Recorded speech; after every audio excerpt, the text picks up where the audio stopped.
Frères et sœurs bien-aimés dans le Christ, nous sommes dimanche 10 mai, nous venons d'entendre l'Évangile selon saint Jean. Il s'agit du chapitre 14, du dernier repas de Jésus avant sa crucifixion. Et Jésus dit cette première parole, que votre cœur ne soit pas bouleversé. En effet, l'ambiance est lourde pour les apôtres. Jésus fait des allusions à son départ, qu'il va être crucifié, mais qu'il ressuscitera. Judas est déjà sorti pour aller le livrer. L'ambiance est lourde et les apôtres sont remplis de sentiments d'inquiétude, peut-être même de panique, d'insécurité, de sentiments de tristesse, d'abandon, de doute, de colère peut-être. Ils sont un peu perdus. Et c'est pourquoi Jésus veut les préparer à son départ. Il veut apaiser leur cœur bouleversé en expliquant, en répondant à leur peur, à leur tristesse. Et nous, frères et sœurs, n'avons-nous pas les mêmes sentiments devant les épreuves, devant cette pandémie, devant la crise économique qui s'annonce, la peur de tomber malade ou qu'un de nos proches tombe malade, l'épreuve d'un deuil peut-être autour de nous, d'un proche, l'épreuve d'une séparation géographique avec un proche qui nous a marqués. Nous aussi, nous sommes concernés par ces paroles. Jésus veut nous préparer, nous donner les raisons pour nous mettre dans la paix. Pour cela, Jésus va utiliser deux allusions pour répondre à ses apôtres, une allusion à Moïse, puis une allusion à Élie et Élisée dans l'évangile que nous venons d'entendre aujourd'hui. D'abord, Jésus répond à leur sentiment d'insécurité et à leur panique par l'allusion à Moïse. Les apôtres sont là et effectivement, ils doivent se dire « mais si Jésus part, que va-t-on devenir? Comment va-t-on faire ?» Ils sont un peu en panique. Or, Jésus leur dit « Vous croyez en Dieu, croyez aussi en moi. » Pourquoi Jésus dit-il cette parole? On ne trouve ce genre de parole qu'une seule fois ailleurs dans la Bible. Il s'agit de Moïse, lorsque les Hébreux sont devant la mer Rouge, que le Pharaon et ses chars arrivent, le peuple est en panique, on crie vers Moïse, on lui en veut. Moïse crie vers Dieu. Dieu calme le jeu, Dieu fait le miracle, et lorsque les Hébreux, Israël, a passé la mer Rouge et qu'ils voient les cadavres des Égyptiens jonchés sur la plage, alors à ce moment-là, le peuple vit par quelle main puissante le Seigneur les avait délivrés de l'esclavage de Pharaon, par quelle main puissante le Seigneur les avait amenés de l'autre côté. Et alors, dit l'Écriture, ils crurent en Dieu et en Moïse, son serviteur. La Bible ne dit jamais ça ailleurs. On ne dit pas que le peuple commença à croire en David, en Abraham, en Jacob. Il n'y a que pour Moïse qu'on le dit. Jésus est le véritable Moïse qui nous fait traverser toutes les épreuves à pied sec et même la mort. Jésus nous conduit dans la véritable terre promise. La résurrection du corps, mais encore plus et d'abord la résurrection de notre âme, c'est-à-dire la communion avec Dieu le Père. C'est pourquoi Jésus poursuit en disant « Dans la maison de mon Père, il y a de nombreuses demeures. Je pars vous préparer une place. » Oui, dans le cœur du Père, chacun de nous a sa place. Voilà la terre promise. Le Père nous connaît et nous aime. Devant la panique, c'est dans cette communion que les angoisses s'en vont, que la panique s'en va. C'est là que nous trouvons notre sécurité. C'est cette place-là que Jésus veut nous préparer. C'est comme ça qu'il veut apaiser le cœur de ses disciples et le nôtre devant toutes les épreuves. Alors, comment parvenir à cette terre promise, à cette communion dans la demeure du Père où il y a de nombreuses places? Il y en a une pour chacun de nous. Comment y parvenir? Seigneur, nous ne savons pas où tu vas, comment pourrions-nous savoir le chemin? Moi, je suis le chemin, dit Jésus. En disant cela, il y a une grande nouveauté par rapport à l'Ancien Testament, où d'habitude le chemin, c'est la loi du Seigneur. La Torah est le chemin.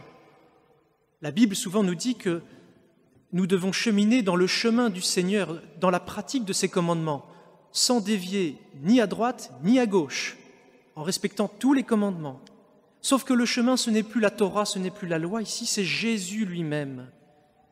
Alors, pour éviter de rentrer dans une longue explication, je voudrais vous chanter un poème de Sainte Thérèse de Lisieux qui explique bien mieux que moi pourquoi Jésus est le chemin.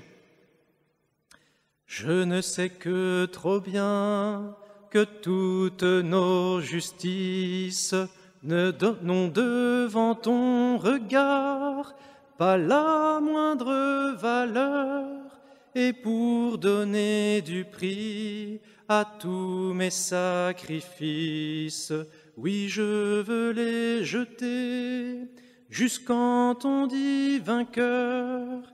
Oui, je veux les jeter jusqu'en ton dit vainqueur.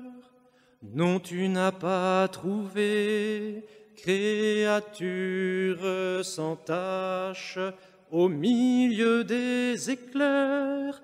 Tu nous donnas ta loi et dans ton cœur sacré, ô Jésus, je me cache.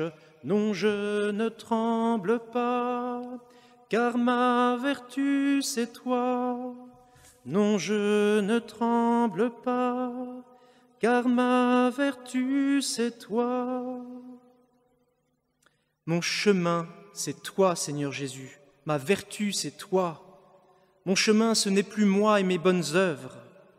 Mon chemin, c'est toi. C'est toi qui prends tous mes pauvres efforts pour t'aimer et qui les lave, qui les rend parfaits, acceptables devant Dieu. Voilà pourquoi le chemin, c'est toi avant tout et non pas la loi. Si je chute, Seigneur, je me relève immédiatement. Je reviens à toi, je te demande pardon et tu me remets en toi, dans la communion avec le Père. Je ne perds pas de temps pour revenir à toi, Seigneur. Mon chemin, c'est toi. Alors, Jésus a répondu par cette allusion à Moïse au sentiment d'insécurité et de panique des apôtres. Jésus répond à leurs blessures affectives par l'allusion à Élie et Élisée. Et oui, il y a chez les apôtres probablement une blessure affective de voir Jésus partir. Oh non, Jésus, ne pars pas, on t'aime, on s'est habitué à toi, on a vécu avec toi, 24 heures sur 24 pendant des années. On s'est habitué au son de ta voix, on s'est habitué à ton odeur.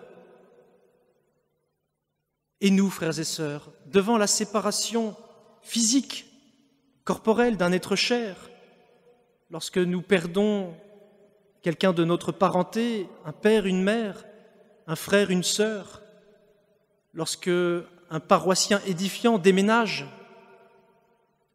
lorsqu'un prêtre doit quitter la paroisse pour être envoyé dans une autre paroisse et qu'on s'est habitué à lui pendant des années, à chaque fois, notre cœur se serre, c'est possible, et on est comme les apôtres. Et donc ce que Jésus dit aux apôtres vaut pour nous. Dans le dernier verset de l'évangile d'aujourd'hui, Jésus dit cette phrase « Amen, amen, je vous le dis, celui qui croit en moi fera les œuvres que je fais, il en fera même de plus grandes parce que je pars vers le Père. » Extraordinaire, il en fera même de plus grandes que Jésus, est-ce possible? Eh bien, Jésus fait une allusion au deuxième livre des Rois, chapitre 2, lorsque le prophète Élie va devoir partir au ciel et son disciple, le prophète Élisée, ne veut pas qu'il parte. Ah non! Et par 3 fois, Élie va annoncer son départ et par 3 fois, Élisée va dire « Je ne veux pas que tu partes, reste avec moi ». Les gens alentour disent à Élisée « Mais ne sais-tu pas que ton maître va être emporté au ciel ?» Élisée répond « Je le sais, taisez-vous ». Alors, après 3 fois où ils sont prévenus, un peu comme Jésus qui va prévenir 3 fois avec les trois annonces de la Passion. Après cela, Élie et Élisée traversent miraculeusement le Jourdain. Élie frappe de son manteau la rivière du Jourdain et le miracle de la mer Rouge se reproduit et ils passent à pied sec tous les deux. Pendant qu'ils passent à pied sec, Élie demande « Que veux-tu que je fasse pour toi avant que je sois éloigné de toi ?» Élisée répond « Que tu demandes pour moi une double part de l'esprit que tu as reçu, une double part de l'Esprit Saint. » « Oh, ces choses difficiles, répond Élie. Tu sauras que tu recevras cela si tu me vois lorsque je pars, si tu me vois. Et effectivement, un char de feu vient, emporte Élie dans les airs, et là, Élisée crie sa rage. « Mon père, mon père ! Char d'Élisée, char du Seigneur, mon père !» Et là, il déchire ses vêtements comme pour déchirer son cœur. Élisée souffre de voir Élie partir.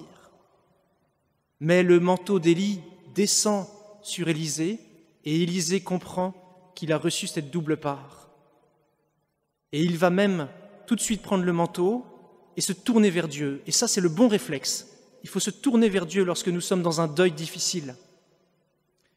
Et avec toute sa colère intérieure, toute sa tristesse, Élisée prend le manteau et il frappe le Jourdain. Il ne se passe rien. Alors il dit en toute sincérité à Dieu, « Où est-il le Dieu d'Élie ?» Il ose parler comme ça à Dieu parce qu'il est en souffrance. Et il vaut mieux dire cette souffrance plutôt que de la cacher. Dieu, de toute façon, Dieu sait tout. Alors, où est-il le Dieu d'Élie ? Et une deuxième fois, Élisée refrappe le Jourdain avec le manteau, et là, le miracle se produit. Élisée fait les mêmes œuvres qu'Élie. L'esprit d'Élie est à l'œuvre en lui, l'Esprit Saint est à l'œuvre.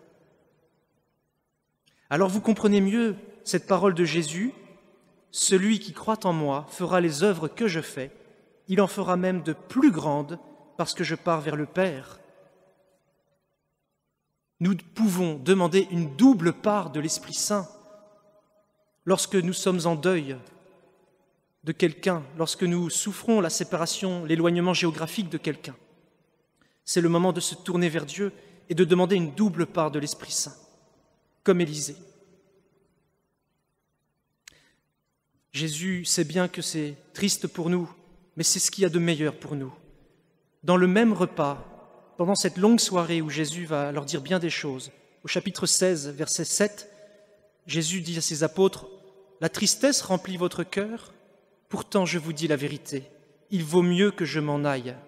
Car si je ne m'en vais pas, le défenseur ne viendra pas à vous, l'Esprit Saint ne viendra pas à vous, mais si je pars, je vous l'enverrai. » Alors, frères et sœurs, dans un deuil, dans une séparation, un éloignement douloureux, il faut dire « Amen ». Il faut accepter, même si ça déchire le cœur, et il faut demander une double part. Si nous acceptons de dire « Amen », c'est une occasion de croissance dans l'Esprit Saint extraordinaire. Ce n'est qu'une séparation corporelle, parce que l'esprit d'Élie est en Élisée, l'esprit de Jésus est dans les apôtres, l'esprit de ceux que nous aimons est en nous, dans la mesure où c'est l'esprit qui vient de Dieu. Alors, frères et sœurs, faisons confiance, croyons en Dieu, croyons en Jésus, notre véritable Moïse, qui nous conduit à la véritable terre promise, notre place dans le cœur du Père. Les départs sont une occasion de croissance dans l'Esprit Saint. Et nous restons toujours en communion les uns avec les autres, avec Jésus. Amen.